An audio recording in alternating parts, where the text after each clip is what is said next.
चलो बेटा, तो अभी हम नेक्स्ट क्वेश्चन नंबर 4 देखने वाले हैं इस वीडियो में। तो क्वेश्चन 4 में क्या बोला हुआ है, express each of the following decimals in the form of P by Q. जैसे ही हमने थर्ड क्वेश्चन किया था, तो कि उधर हमारे क्वेश्चन थे simple type of decimal, but यहाँ पे जो क्वेश्चन दिए हुए क्या दिए हुए, तो कि जो नंबर है उस पे बार दिया हुआ है, राइट। बार मतलब कि वो नंबर रिपीट हो रहा है। जैसे कि 0.1 बार दिया हुआ है, तो इसका मीनिंग क्या होगा, 0.1111 ऐसे कंटिन्यू चल जा रहा है नंबर। तो यहाँ पे थोड़ा फॉर्मेट चेंज हो जाएगा। उधर हमने सिंपल वे से सीधा फ्रैक्शन लिख दिया था, बट यहाँ पे हम सीधा नहीं लिख सकते, तो पूरा मेथड करना पड़ेगा। तो यहाँ पे हमें ए नंबर को x के इक्वल अज्यूम कर देना है, और हम मान लेते हैं यहाँ पे let x is equal to 0.111। Okay, इसको हम दे रहे हैं इक्वेशन नंबर 1। अब ध्यान रखना कि कितने डिजिट हमारे पास, ये जो 1 है उस पे एक बार दिया हुआ है, मतलब एक सिंगल डिजिट पे बार है। तो ये इक्वेशन को हम मल्टीप्लाई करेंगे 10 से।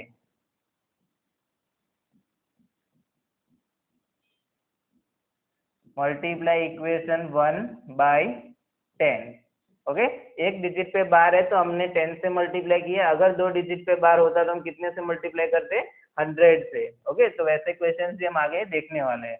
देन चलो, क्या x को 10 से मल्टीप्लाई करें, क्या होगा यहाँ पे 10x इज इक्वल टू, यहाँ पे 10 से मल्टीप्लाई करेंगे, पॉइंट यहाँ पे आ जाएगा, तो 1.111 up to all, which is the equation number 2। Okay, चलो अभी तो कि इक्वेशन 1 एंड 2 का सब्ट्रैक्शन करना है हमें यहाँ पे। तो सब्ट्रैक्ट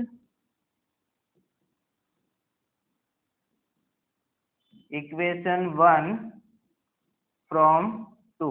ओके, इक्वेशन नंबर 2 में से हम फर्स्ट वाली इक्वेशन को माइनस कर रहे हैं। तो ये क्या है हमारे पास, 10x इज इक्वल टू 1.111, और माइनस करके दूसरा फर्स्ट इक्वेशन क्या है हमारे पास, x इज इक्वल टू 0.111 ऐसे।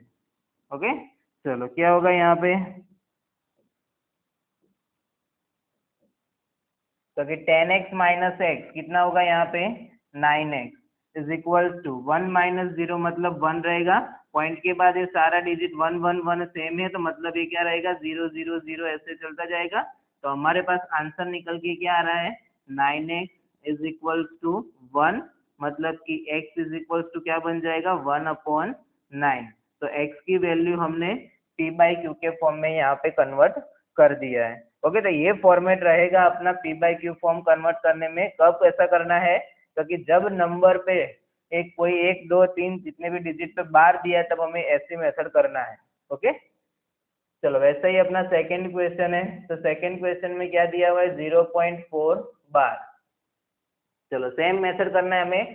क्या करना है, let x is equal to 0.4 पे बार है, मतलब 4 हमारा यहाँ पे रिपीट हो रहा है, विच इज द इक्वेशन नंबर 1। चलो क्या करेंगे, कितने से मल्टीप्लाई करेंगे यहाँ पे,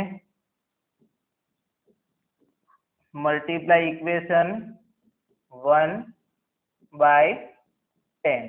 ओके, बिकॉज हमें एक डिजिट पे बार दिया हुआ है। चलो x के साथ 10 से मल्टीप्लाई मतलब क्या होगा, 10x। यहाँ पे 10 से मल्टीप्लाई करेंगे, पॉइंट यहाँ पे आएगा, तो 4.444 up to all, which is the equation number 2। चलो इतना आने के बाद, दो इक्वेशन मिल जाने के बाद हमें क्या करना है, यहाँ पे सब्ट्रैक्शन करना है। चलो लिखते हैं यहाँ पे, सब्ट्रैक्ट इक्वेशन 1 फ्रॉम 2। चलो सेकंड में से हमें फर्स्ट इक्वेशन सब्ट्रैक्ट करना है।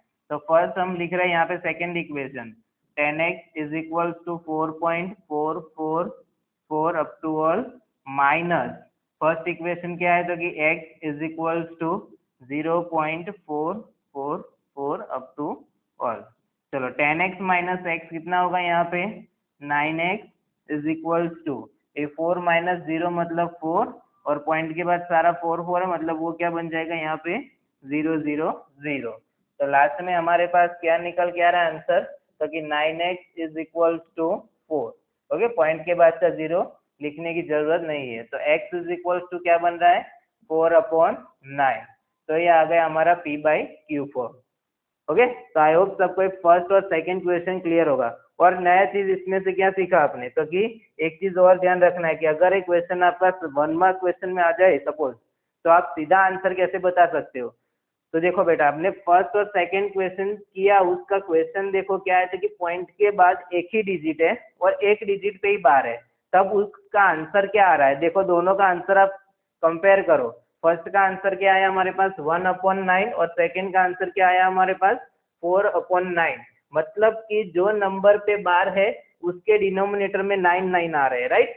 तो जब भी याद रखना है कि पॉइंट के आगे 0 है और पॉइंट के बाद सिंगल डिजिट पे बार दिया हुआ है, सिंगल डिजिट ही दिया हुआ है, तब हम ऐसा आंसर लिख सकते हैं कि सीधा 1/9 4/9। आई थिंक आप थर्ड का आंसर भी इसके से बता सकते हो कि थर्ड का आंसर क्या होगा। थर्ड का क्वेश्चन क्या है हमारे पास 0.35 बार है, राइट। तो उसका आंसर क्या लिख सकते हैं हम सीधा 35/99। ओके, क्योंकि उधर 2 डिजिट पे बार है इसलिए 99 आएगा। तो 35 नंबर न्यूमरेटर में रहेगा, डिनोमिनेटर में 2 बार 9 लिखना है। क्लियर है। तो 1 मार्क क्वेश्चन में सपोज ऐसा क्वेश्चन आए तो आप लिख सकते हैं। फॉर एग्जाम्पल यहाँ पे हम लिख रहे हैं कि सपोज हमारे पास है 0.3 बार, तो इसका आंसर हम क्या लिख सकते हैं 3/9। ओके, जैसे ही हमारे पास है 0.6 बार, तो इसका आंसर क्या लिख सकते हैं 6/9। 0.5 बार है तो इसका आंसर क्या लिख सकते हैं 5/9। तो ये चीज भी आपको ध्यान में रखना है। ओके, तो ये हो गया अपना क्वेश्चन नंबर 4 के फर्स्ट एंड सेकेंड क्वेश्चन।